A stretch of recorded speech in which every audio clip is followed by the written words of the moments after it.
Great. Our next speaker is Alexander Veselov, and he tells us about integrable scattering. Please. Right. So actually, what I'm going to talk about is a kind of things I was thinking for quite a while, and this is what is integrable system. I mean, it's Arnold was very careful when he defined integrability, Liouville integrability. He imposed a few conditions and something like compactness, non-critical, and recently there were several discoveries. Well, recently, the last few decades, there were several discoveries which showed that if you change, at least if you drop some of them, then you will have a lot of problems. So one of them is actually compactness, right? So if so we have an action of Rn, of course, if you have n commuting integrals, and then you have so the level is quotient of Rn by some discrete subgroup, and if discrete subgroup is of full rank, then we have tori, and this is ideal situation. But let's consider opposite situation when it's just trivial, then it's Rn, and that's typical, for example, for scattering problem. And then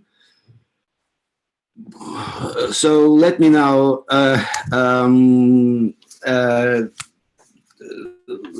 discuss kind of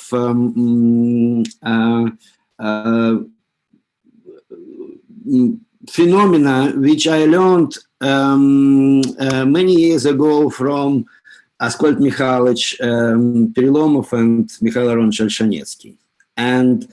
And they said that actually n-body problem is always integrable. And that was a kind of blasphemy. I mean, it's how can it be? Are we ready to accept that any essentially integral system is integrable? Formally, yes. If we call, as we usually say, that Liouville integrability is simply existence of n-commuting integrals, then we have to accept this fact, because you have asymptotic momenta, and they are complicated function of initial data, but they commute, and therefore V doesn't have to be Calogero-Moser or or specific form. It's enough that it's repulsive, and then decay at infinity. You have scattering, and that's it, right? So, which was a kind of shocking for me, but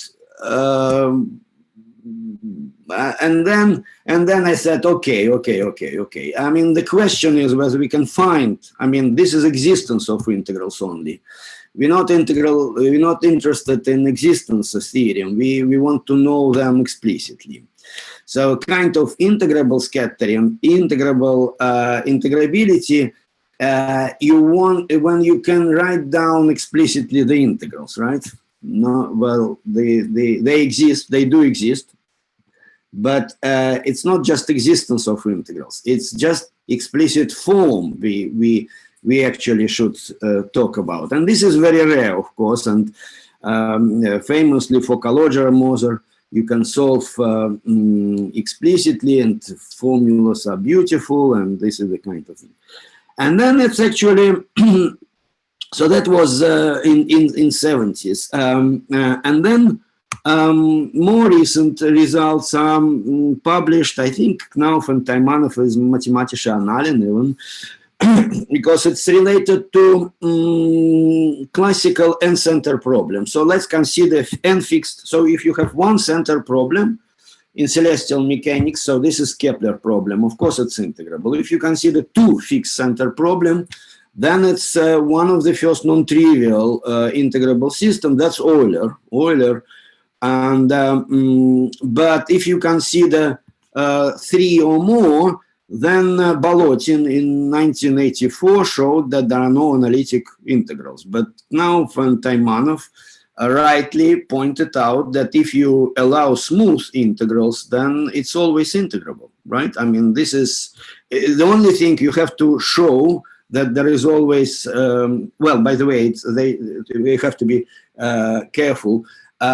In the part of phase space with large energy, so you do have scattering, and the existence of scattering is essentially existence of asymptotic momenta, and therefore it's existence of this, right? So it's actually serious matter, and it was discussed at a serious level with very rigorous mathematics. So all these papers are very nice, and this, but this is somehow in the same direction. So basically, scattering theorem are always Liouville integrable. Maybe you have to allow smooth rather than, and this is the thing. In fact, the difference between smooth case and analytic case is big, is very big actually. So for example, KM theory, I think Kolmogorov believed that KM theory works only in analytic case, and that's what Arnold proved, and Moser showed no, KM theory works in smooth case, and that's so. In fact, sometimes there is no big difference between analyticity and smooth, but in integrability itself, it's actually, if you allow smooth integrals, and that was observation again, Iskander and Alexei Bolsinov, then you may have positive. If you consider integrable system with smooth integrals, that the system may have positive topological entropy. So, which is a definition of the chaos. So the difference is big between smooth and analytic category, in fact, and but the way we usually, if we don't care, then we have some chaotic system being integrable, or maybe generic system being integrable. So anyway, so what I'm saying is that for scattering, what do I mean? What I would like to mean by integrable scattering? It's a bit like, in old invariant theory, which given a group acting on some space, find invariance, and that was one of the main problem in 19th century. And then Hilbert came and said that, well, for finite group, there is always a basis of such a group. And there are for CCG and so on, and that's it. It's a kind of closed invariant theory in a way. The famous saying of Gordon saying that it's not mathematics, it's theology. I have to believe that they exist, but I want to see them. But nevertheless, so we want to see how the scattering look like, right? We want more. We want to be not. We want to be like Gordon. We don't want to know that somebody prove that it exists. We want to see the solution. And I'd like to talk about one example, which of course it's very classical system, but. So which is geodesic scattering. But before that, I would like to kind of related to send you in the right direction. So for example, this is a kind of scattering. So you have cone, like, well, I mean, this solid angle, and made, and then you have billiard in this. And the question is, what happens with the light if it's made out of mirrors? And this is quite, it's not obvious, completely obvious that actually there is a scattering there, right? Why it's not, well, I mean, it's, in fact, it is always scattering for any, and to find them, it's non-trivial. This is billiard, spherical triangle, if you want, and this is, those who are familiar with this subject, it's quite, there are, this dynamical system looks innocent, but in fact it's quite non-trivial. So, or billiard outside of this of some body. So you have trajectory and then hitting the object and then reflected. So when this is explicit. So what's the problem? The problem is that if you know, you have to find intersection, right? Intersection point X star, if you know asymptotic, well, you know traveling. And for this, you have to solve equation f of x plus pt star equal to 0, and that might be, if it's quadratic, if it's quadric, this is the case I'm going to talk about, and then you have quadratic equation, of course it's integrable, but this is about kind of integrability of this equation, algebraic equation.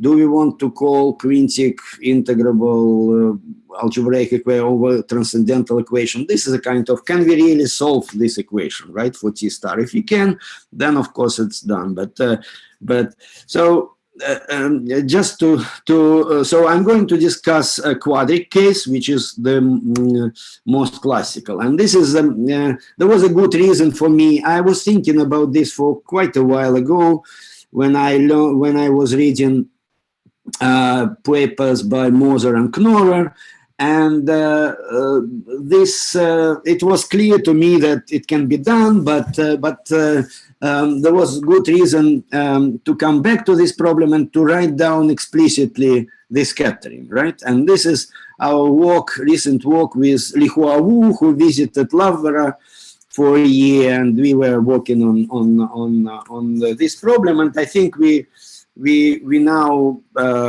can explain what's going on there in the quite effective way. So what is the question? The question is, so instead of ellipsoid, which is one of the first integrable system, one of the classical, of course, I'm going to talk about, let's consider hyperboloid. And of course, formally, there is not much difference. If you consider it's quadric, and the difference is global. In that case, we don't have tori, right? And in this case, it's the level of integral is not compact because the quadric is not compact, right? And that's make a difference that we have scattering. In fact, rather than the standard, so if you have compact situation, you have kind of dichotomy. It's either regular on a torus or chaotic. If it's non-compact, then there is no such dichotomy, right? I mean, it's always scattering, right? Like I said. So the difference between integrability and non-integrability is just if you can solve the scattering problem, right? So this is the question. Suppose that you have geodesic falling from above, and then the question is, what will happen with these geodesics, right? Will it be reflected back, or will it pass through, right? And we know that there are some cases of passing through because there are straight line generators, right? They will play, by the way, a special role. We have to exclude them for a reason you will explain. I will explain. But the answer is, well, it could be neither, because it could be that these geodesics, like in the middle, is catched by the neck. So it will be so it will be intermediate case, no reflection, neither passing through, right? So in that case, of course, rotation is you have infinitely many rotations, right? And question 2 is what I said. Can we solve scattering problem explicitly? And what kind of formula we have. And I will answer this question. So this is, and I should say straight away, it's not a big deal. It's after what Moser, and I will use also Knorrer result. And in fact, on the back of my mind was finite gap theory, this Novikov equation, because they all related. This is probably oldest version of finite gap theory, but in a new. So this is what I would call geodesic scattering, right? What will happen with geodesics, because asymptotically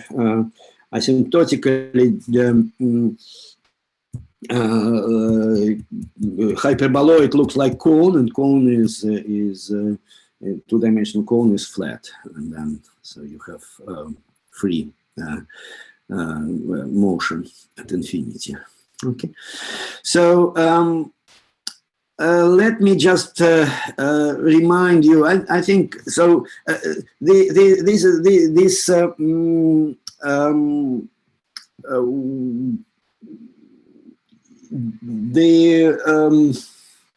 So when integrable system really started, probably it's fair to say that it was 19th century, Jacobi, and this is geodesics on ellipsoid, and of course ellipsoid can be replaced by quadrics. So it's why is this? Because he proposed a remarkable tool, namely separation of variable. Right before that, well, it was a kind of until now you probably agree that separation of variable is one of the most powerful. Most, if you want to know effective solution, then you are looking for separation of variables, right? And that was Jacobi. Now there is Joachim Stahl integral, and this is easy to check, that prime is derivative with respect to arc length parameter, natural parameter, right? Soon we will change parameter, and that would be very important. Knorrer reparameterization. But so prime is just normal parameter. It's mechanical. It's a physical time, if you want. And then this function, it's easy to check, is preserved. Now, in the ellipsoid case, this function is always positive. Not in the hyperboloid case, because I'm assuming this A naught is negative and A1 AN is positive, right? A naught is negative, so it's one-sheeted hyperboloid. I consider it's not maybe very important, but we restrict ourselves only to this case. A naught is negative on this, and then this may have any sign, because it's for example, in particular, it can be zero, and this is true for these straight lines, right? Which straight generators, you know, that one-sheeted hyperboloid made out of straight lines, and they are zeros of Joachim Stahl integral, right? So this is their meaning in integrable system. Joachim Stahl integral J is 0. So let me just, so Moser did a great job to explain Jacobi calculation in the modern and also geometric way, beautiful way, and that was kind of, I was impressed, and actually it was Arnold who asked me to translate his notes, lecture notes from Bressanone for успехи математических наук.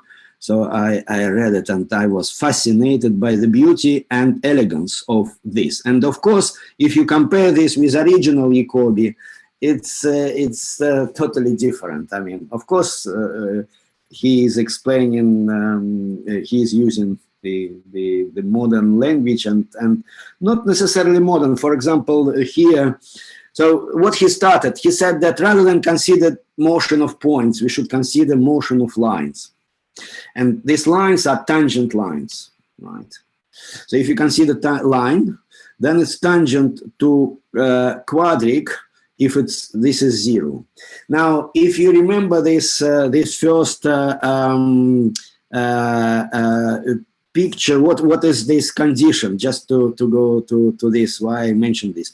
There are special cases here when the line is tangent, right? It's a critical thing, right? After that, no scattering. Scattering is trivial. It's actually showed that it's not kind of analytic, because here scattering is trivial, but this and the critical thing when it's tangent. And that's what Moser basically saying, that let's consider condition that straight line is tangent to the body. In this case, it's quadric, and then you have this. And the key thing is, and of course this is Schall, essentially, he said, one should consider not just tangency to this quadric, but to all confocal quadrics, and this is confocal quadrics to our hyperboloid. Okay, so Z is a parameter, confocal parameter, right? So everything depends on Z, right? And this is, but because of Z minus 1 here, Z will be, it will be rational function in Z, right?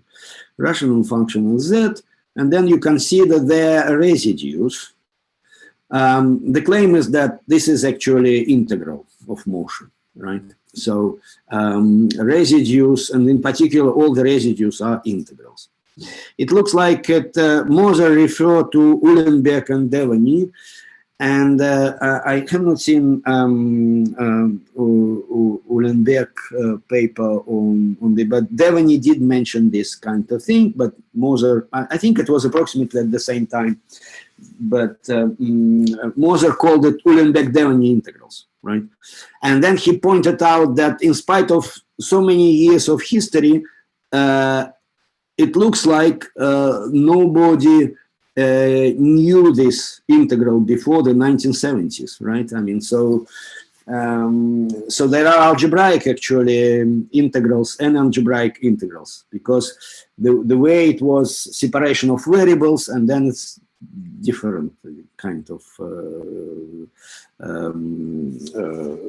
anyway. So look at this. They are very explicit. X, Y. It's X is a kind of coordinates. Y is momenta, and A's are the same as A's, and this is, and they are integral in involution. And Moser explained that it's Schall theorem, saying that you have if you take generic line, then it's tangent to n confocal quadrics, and normal in the tangency points are perpendicular. Perpendicular orthogonality of the normals is equivalent to Poisson commutation. And of course, there were no Hamiltonian symplectic geometry in Jacobi. So this is kind of modern interpretation. Anyway, so so that's a great work of Jacobi, and this is, as I said, the first demonstration of power of Hamilton separation of variables in Hamilton-Jacobi. And if you think of this, separation of variables in quantum mechanics is obvious, but he introduced quasi-classical version of separation of variables, which is highly non-trivial. I mean, to look for solution of nonlinear Hamilton-Jacobi equation as a sum, I think it's crazy idea, and that was genius. Indeed, so it was work of genius, right? Anyway, so after then we know after then actually it has a lot of the impact was enormous, mainly on algebraic geometry, because, you know, Jacobi variety, Abel inversion formula, the whole classical theory of algebraic curves of 19th century is a kind of following. It grew up from this and work of Abel also, right? So anyway, so this is of course well known, and let me just answer the question one. So I'm just explaining old stuff from Moser, and if you use it, then carefully, then you have the following answer. So when it's passing through, right? Remember I asked when the geodesics coming from the plus infinity passing through, if it's if and only if the integral is positive. That as simple as that. F naught. F naught, remember, F naught is special because A naught is negative, all other n is positive. Well, I didn't expect that it will be that easy, right? It's just a nice result. Now, if F naught is less than 0, then it's reflected back, and if not as 0, then you have this exponential approach in geodesics on the neck ellipsoid. Of course, it's also include, by the way, geodesics on the neck ellipsoid, which are the only bounded geodesics. The only bounded geodesics are living on the neck ellipsoid, right? So they are there. So if you want, you have proper integrability in the neck because it's still high dimensional ellipsoid. But if you're interested in other, then you have this answer. Now, so this is one thing, criteria, and the second is I have to explain scattering. Now, to explain scattering, we need Knorrer beautiful observation. Another beautiful observation.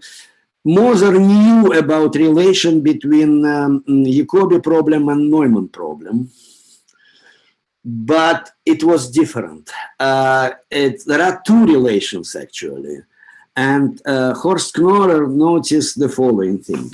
So if you consider, if you change time like this, actually it's funny. I always knew this as an ellipsoid, and then I looked at his paper, original paper. He did consider any quadrics, so he understood it, and so he can, in a way, hyperboloid cases also that. But the calculation, as you understand, algebra is the same, right? It's just algebra is the same. It's just the reality condition, and then anyway. So if you change time using this kind of reparametrization from S is natural parameter and tau is nu, then. And if you simply take normal vector, so it's Gauss map, in a way, Knorrer map, in a way, is Gauss map plus reparametrization.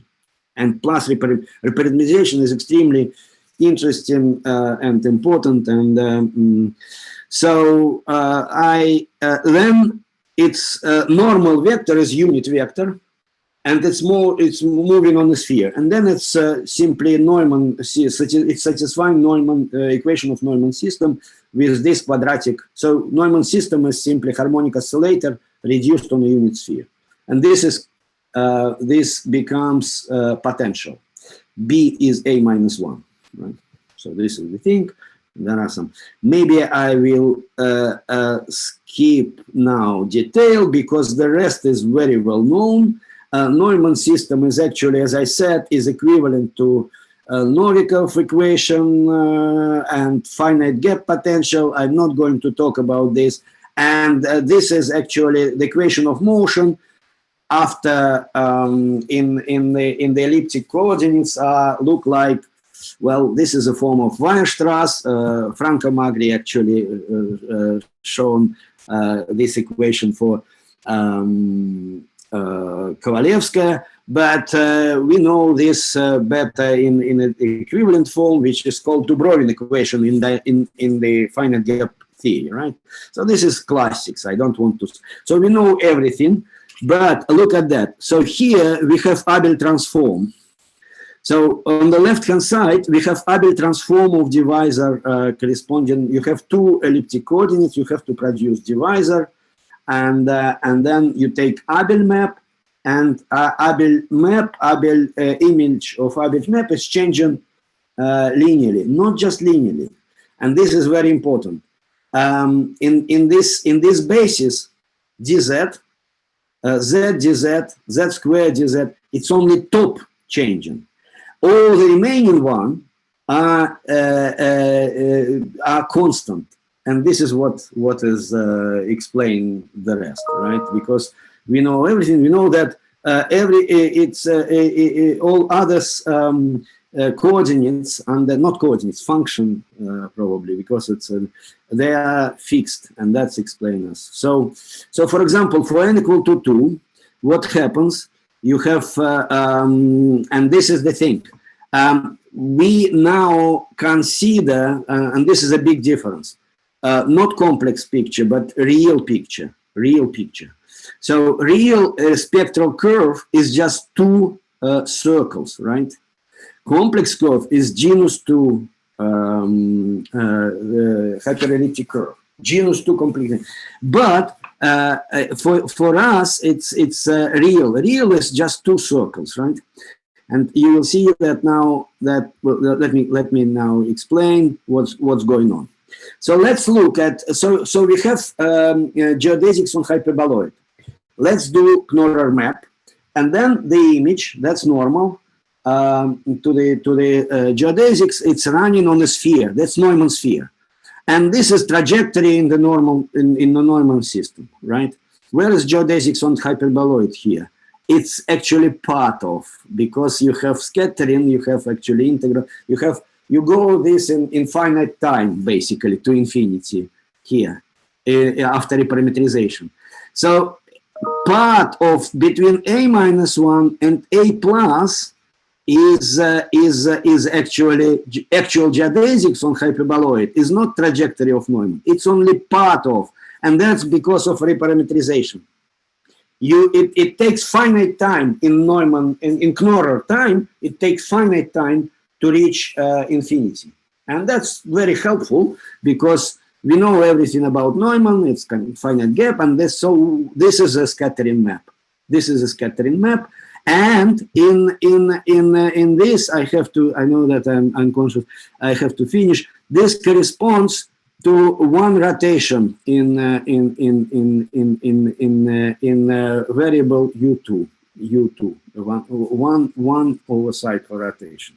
So anyway, it's I don't want to bother you, but let me point out one important thing. We are not using Abel map. We're doing something crazy from the point of view of algebraic geometry.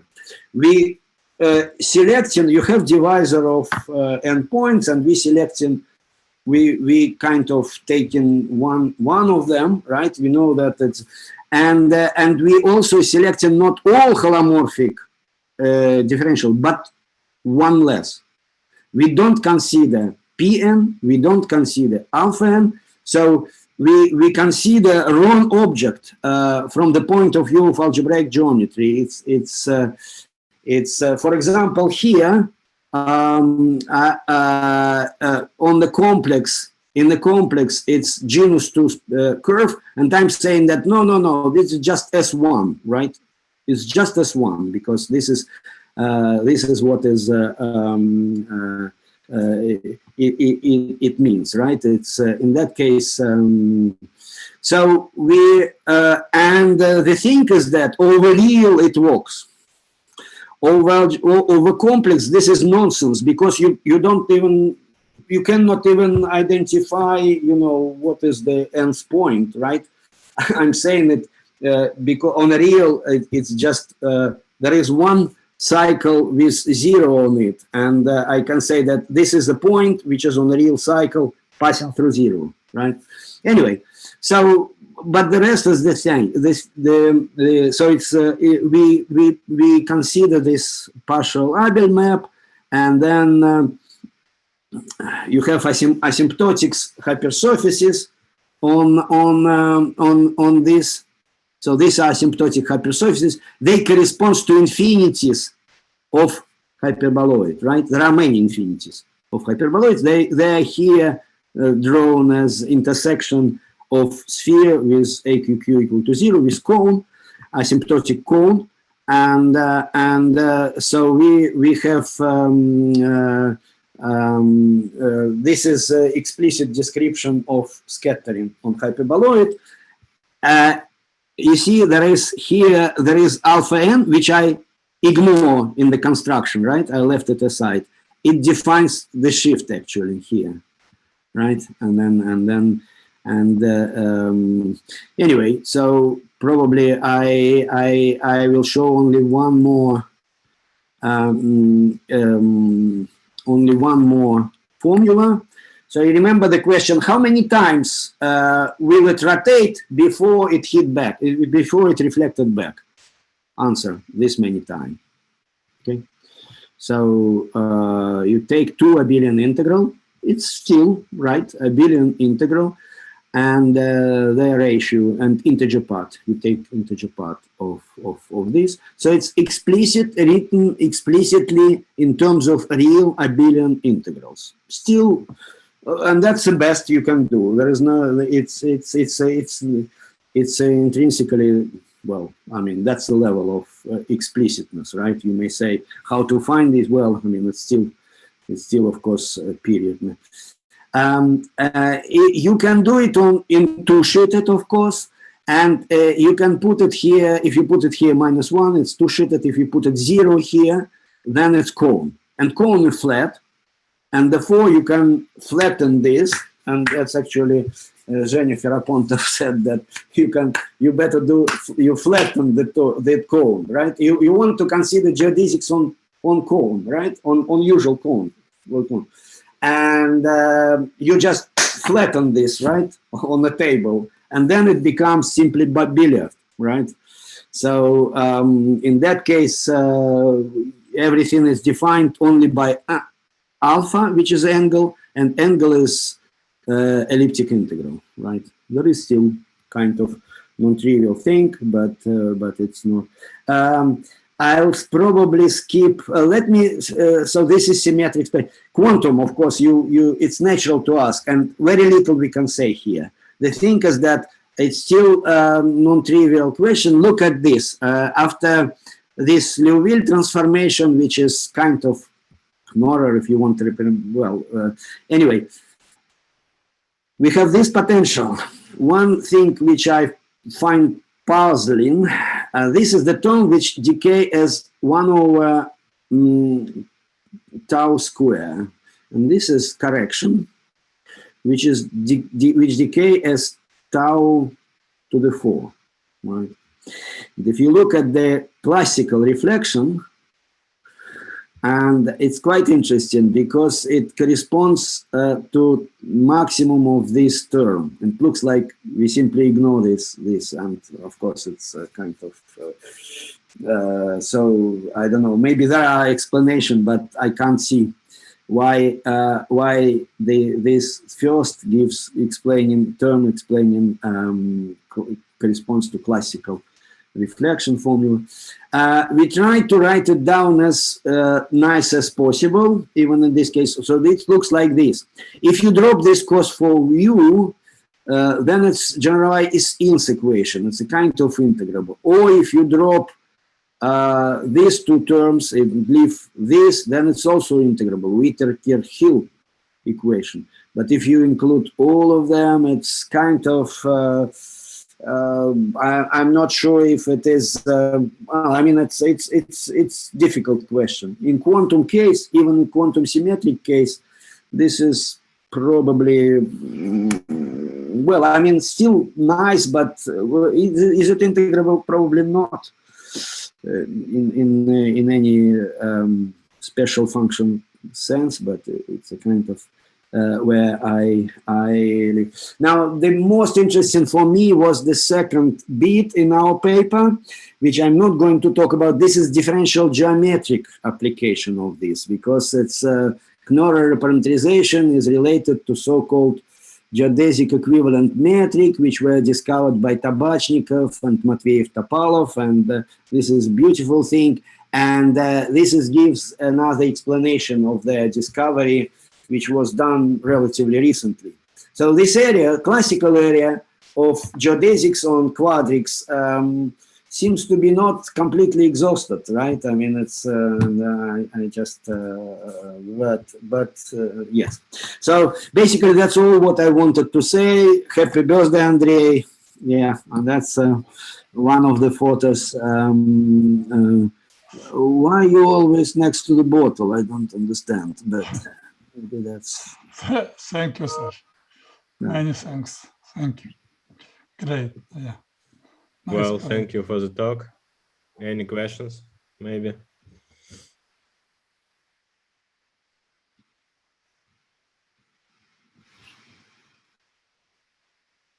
Well, if not, thank you once again. And now we have a lunch break, 1.5 hours till 14:30.